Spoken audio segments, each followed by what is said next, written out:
Assalamualaikum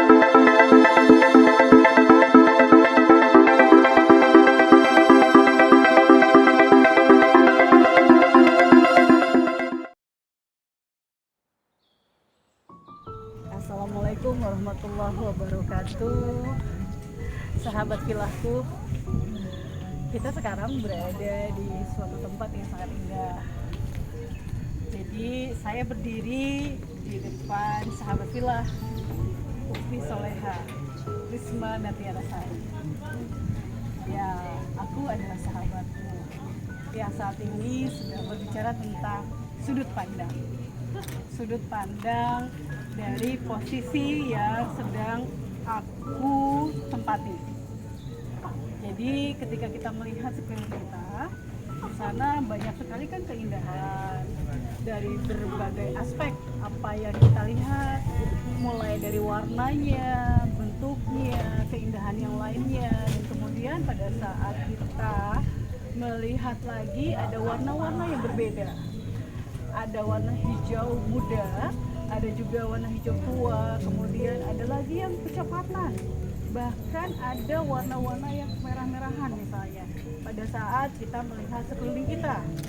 Nah, pada saat itu kita hanya bisa melihat apa yang bisa kita lihat, dan kemudian ketika kita mendengarkan sesuatu, ada suara tertentu di sini, apakah itu suara hembusan angin, apakah itu suara-suara musik, suara-suara percakapan banyak orang, apapun yang bisa kita dengarkan pada saat kita ada di posisi berdiri kita. Nah, sekarang ketika kita mampu merasakan juga apa rasa yang kita dapatkan pada saat kita berdiri di tempat atau di posisi seseorang. Nah, apa yang kamu dapatkan itu merupakan hal yang menjadikan kita belajar lagi untuk dapat memahami rasa orang lain. Jadi ketika saya berdiri ada di sini, aku sahabatmu ada di sini. Dan aku sekarang dengan posisi mata menuju ke sana. Kamu lihat di sana sahabat Vilah, yang aku tunjuk di sana adalah sebuah pulau. Yang aku lihat di dalam pulau itu dipenuhi oleh tumbuhan-tumbuhan. Ada pohon-pohonan di sana. Dan di sana dikelilingi oleh air, dan sebelum itu ada pasir. Dan ada yang aku lihat di sana adalah seperti halnya rumah-rumah. Dan kemudian ada juga perahu yang aku lihat. Aku mendengarkan suara-suara tertentu dan hembusan angin yang aku dengarkan. Dan kemudian aku rasakan sesuatu yang luar biasa, kesejukannya, kenyamanannya, bahkan hal-hal yang membuatku tertarik kembali untuk datang ke suatu tempat atau tempat itu. Nah, sekarang yang aku ingin tanyakan kepadamu sahabat Vilah adalah ketika aku duduk berdiri di sini, aku berdiri tepat di depanmu, di hadapanmu, aku melihat ke sana. Bisakah kau menempati tempatku untuk bisa mengemukakan dan menjelaskan kembali apa yang kau lihat, apa yang kau dengar, dan apa yang kau rasakan berada di posisi yang aku sekarang berdiri. Jadi tadi yang sudah disebutkan ada berbagai hal yang bisa dilihat, didengar, dan aku rasakan saat aku berdiri di sini. Bolehkah sahabat Vilah menceritakan kembali apa yang tadi aku lihat berdasarkan sudut pandang yang aku lihat? Ya, boleh kita bertukar tempat? Silakan. Baiklah. Sebelum sahabat Vilah melihat ke sana, aku juga bisa melihat di mana posisi dirimu tadi berada. Aku tidak melihat apa yang aku lihat tadi pada saat aku ada di posisi situ. Aku hanya melihat ke depan sana dan ke wajah sahabat Vilah. Dan ketika itu aku hanya mendapatkan mana, ternyata nggak ada pulau itu. Dari sini tidak terlihat pulau itu. Dari sini tidak terlihat adanya lautan. Dari sini pun tidak terlihat adanya rumah-rumah, adanya warna, adanya rasa yang berbeda. Yang aku lihat saat ini adalah dirimu dan sekitarmu. Karena sudut pandangku saat ini sedang menuju kepada pohonan yang tinggi. dan ada pohon-pohon yang lain yang tidak aku ketahui namanya, namun dia berwarna hijau pekat. Itu sudut pandangku pada saat aku berada di posisimu.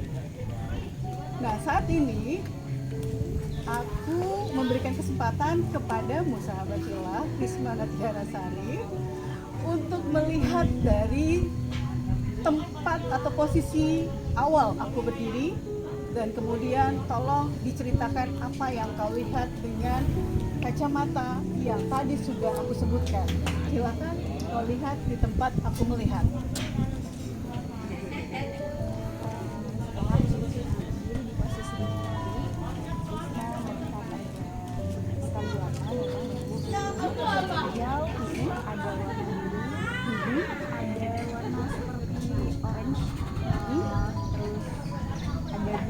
Ada yang biru pekat, ada yang lebih muda lagi, ada yang warna coklat, ada warna putih, dan Risma melihat ada sebuah pulau, kemudian ada seperti rumah, itu cottage atau sejenisnya, kemudian ada sebuah jembatan yang menjembatani antara cottage itu dengan pulaunya.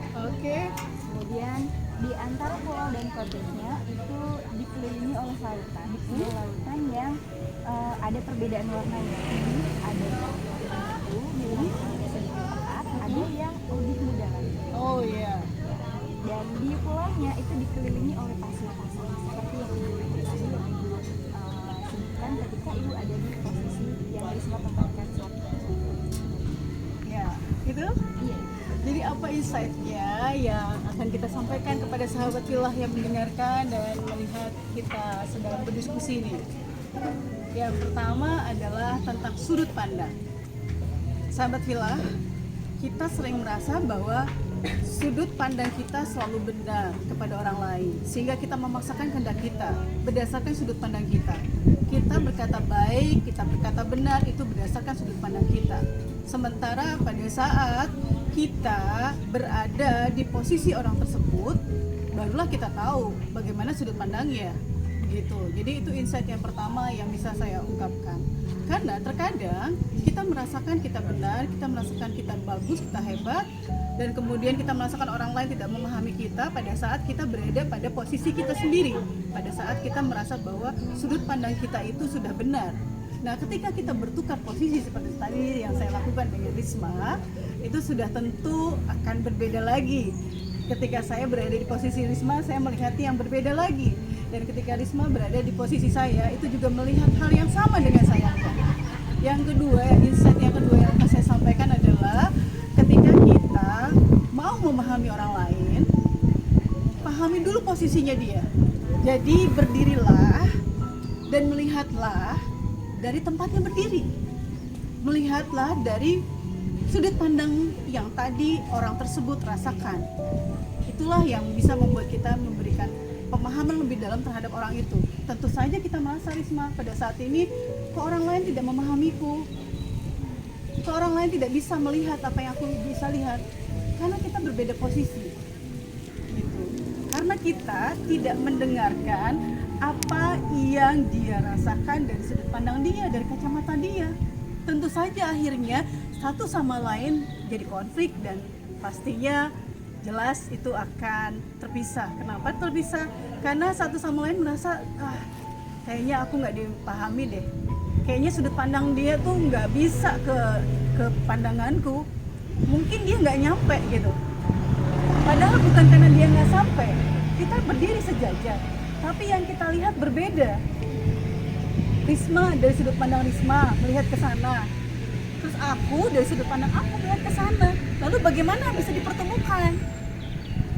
Dan itulah yang sering terjadi konflik di dalam lingkungan kita, keluarga, dan yang lainnya. Terutama pada saat kita berteman atau bersahabat. Apalagi ada tim kerja. Begitu kan? Nah, pada saat itu aku berangkat nih, Risma, dari sudut pandang aku, melihat sesuatu yang mungkin saja tidak terlihat dengan orang lain, dengan tim kerja gitu misalnya. Sehingga mungkin aja tim kerja membuat persepsi yang salah dan label yang salah terhadap itu. Contohnya misalnya gitu, ketika aku melihat satu hal, satu topik itu misalnya, terus kemudian itu yang aku lihat dan dia tidak melihat, akhirnya dia merasa bahwa oh, seorang Coach Nenden ini kok sepertinya sangat arogan sekali gitu, memaksakan kehendak banget gitu. Jangan-jangan dia tuh nggak baik atau bagaimana, padahal orang tersebut atau rekan tersebut belum tentu bisa melihat dari sudut pandang itu gitu. Jadi itulah yang disebutkan satu, mungkin saja dia tidak sampai gitu, bukan tidak sampai kognitifnya atau persepsi yang berbeda, bukan, tapi sudut pandang itu yang bisa menentukan apa-apa yang bisa dia ungkapkan atau dikemukakan dari sudut pandang. Jadi itu dua hal. Dari Risma sendiri bagaimana ketika merasakan tadi perbedaan tadi? Memang sangat berbeda ya. Ketika pada saat Risma ada di posisi yang sekarang kan, Risma melihat tidak ada lautan di sana. Iya, Hanya ada pohon-pohon rindang yang banyak dan batangnya pun terlihatnya sedikit. Ketika Risma ada di posisi itu, ternyata Risma melihat lautan. Apa yang ibu lihat? Risma melihat pulau yang ibu lihat. Risma melihat ada cottage di situ. Sedangkan pada saat Risma ada di posisi ibu saat sekarang, Risma tidak melihat ada cottage. Jadi ada memang terkait sudut pandang itu, kita harus mengikuti posisi pada saat orang itu, apa yang dia lihat, baru kita bisa lihat apa yang sebenarnya memang dia lihat. dan apa rasanya? Rasanya ketika memahami apa yang orang lain lihat, jadi lebih paham. Ketenangan yang dia rasakan juga jadi kita rasakan, apa yang kita dengar juga kita dengarkan, yang dilihat oleh orang tersebut juga jadi terlihat gitu. Jadi lebih terbuka, oh jadi seperti ini yang orang itu lihat. No judge, ya kan? Jadi nggak ada pelabelan, nggak ada yang dipersalahkan gitu. Kenapa?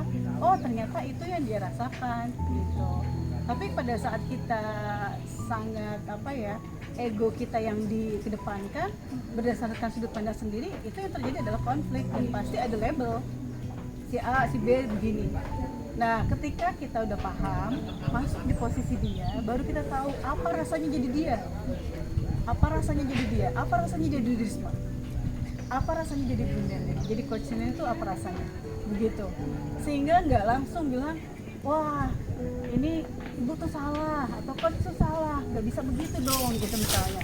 Nggak bisa seperti itu karena kita udah merasakan apa rasanya jadi dia.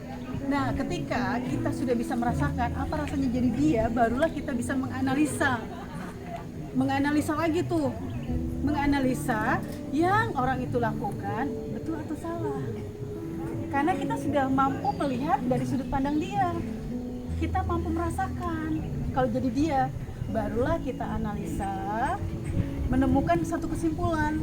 Apakah karena dia kurang bersyukur dengan cara pandang itu? Karena ternyata aku bisa melihat loh, di posisi dia aku bisa melihat banyak, tapi kenapa yang dilihat hanya satu?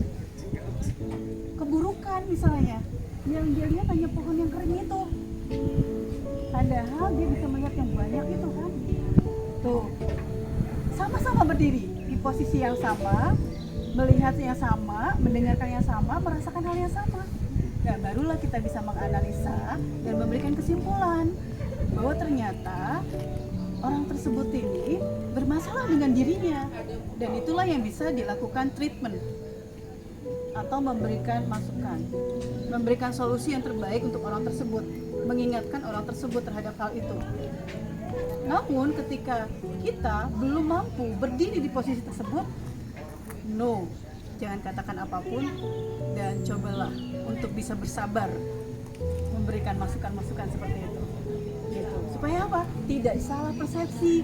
Yang tadinya tujuannya baik, misalnya sahabat ya, supaya mendamaikan, supaya semuanya baik-baik aja, tapi tidak bijaksana tadi.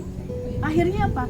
Yang satu merasa diabaikan, yang satu lagi merasakan hal yang berbeda. Oh iya, padahal aku salah tapi aku dibela.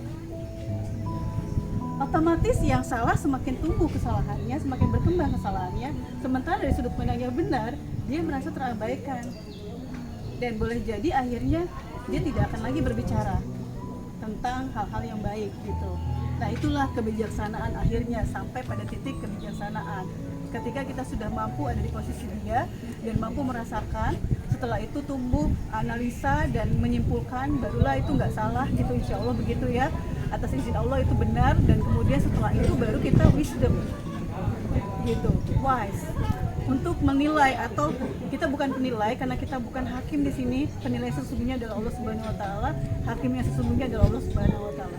Nah, kita di sini hanya bisa menyimpulkan di dunia ini bagaimana kedua orang yang katakanlah mungkin sedang berkonflik atau apapun itu dari sudut pandang yang berbeda gitu.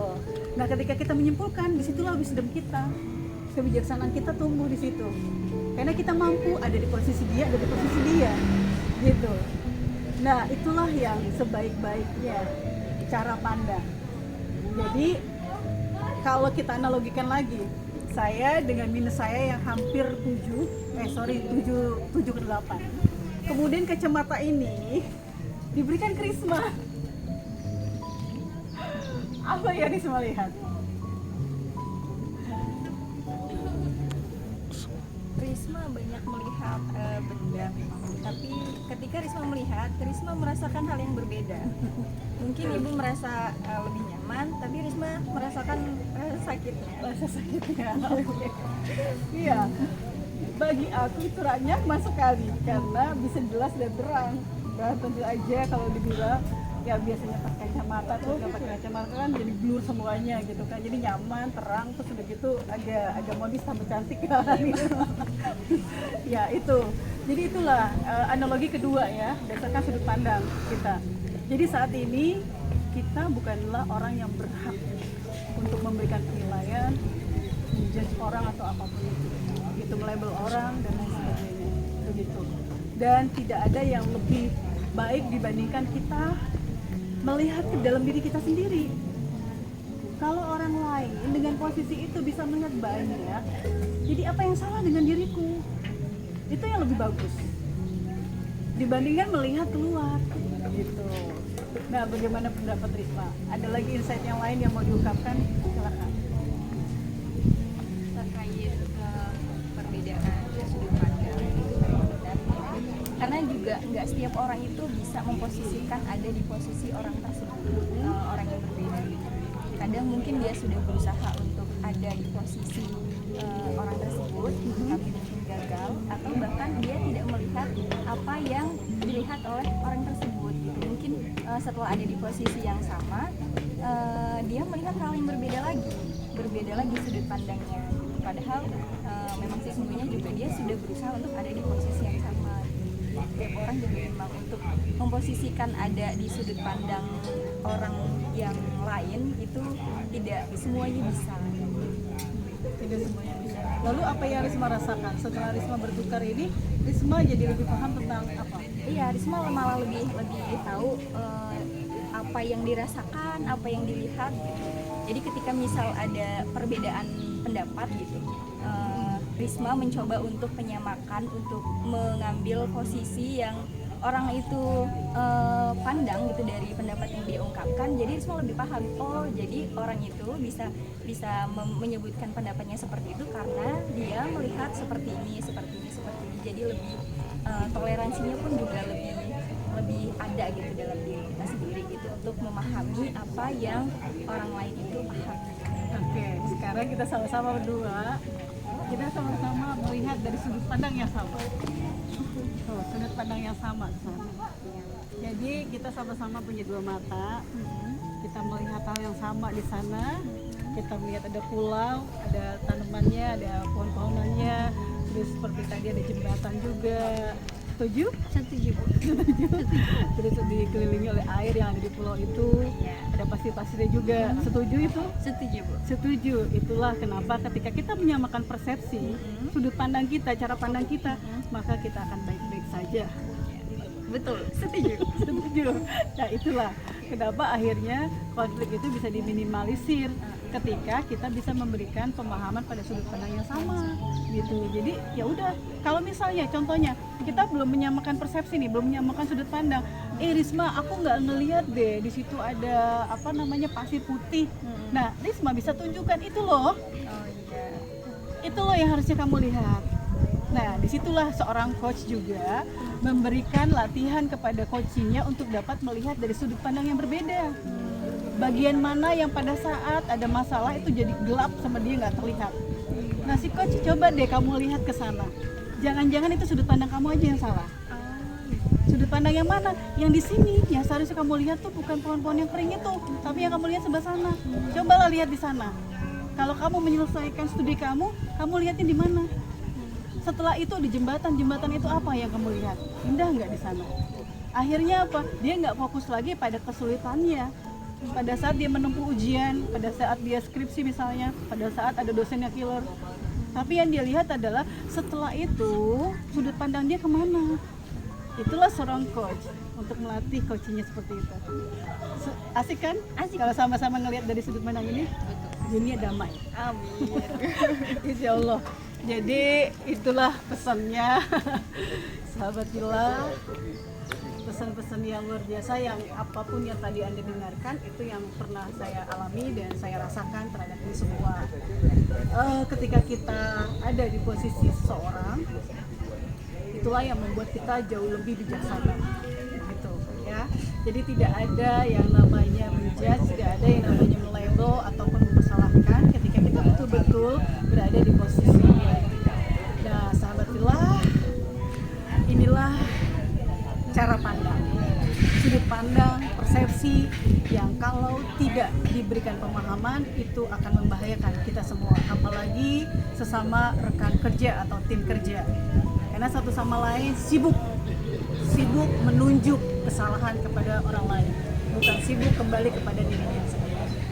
Ya, itu saja dari kami tim VGH, saya Coach Neden Taresia dari VGH 99 Bandar Lampung, dan ini adalah Risma Nantiarasari, asisten saya. Insya Allah kita jumpa kembali dalam topik-topik yang berbeda. Sampai jumpa. Mohon maaf lahir dan batin. Assalamualaikum warahmatullahi wabarakatuh.